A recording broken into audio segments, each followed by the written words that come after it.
Have you ever wondered how to install and configure Internet Information Services, or IIS, on a Windows server? It's a process that might seem daunting at first, but it's actually quite straightforward once you break it down. First, let's talk about installing IIS. It all starts with the Server Manager, which you can access by pressing Win-X and selecting Server Manager. From there, you'll want to click on Manage and select Add Roles and Features. Choose Role-Based or Feature-Based Installation, and move on to selecting the server where you want to install IIS. As you scroll through the server roles, you'll find Web Server IIS. Check the box next to it, click Add Features in the pop-up window, and move on to the next step. Here, you'll review the features to be installed, then select the required role services.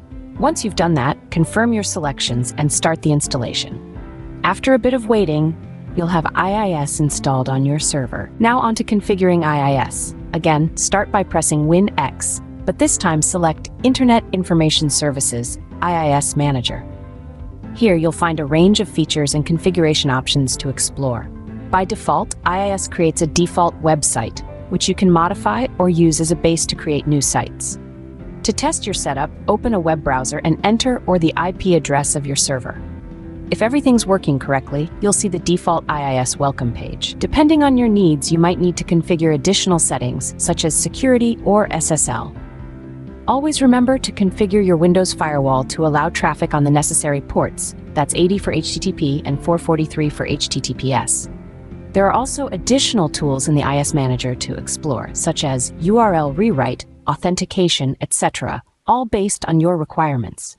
Just remember to follow best practices for security and performance tuning based on your specific use case. And keep in mind, these steps might vary slightly depending on the version of Windows Server you're using.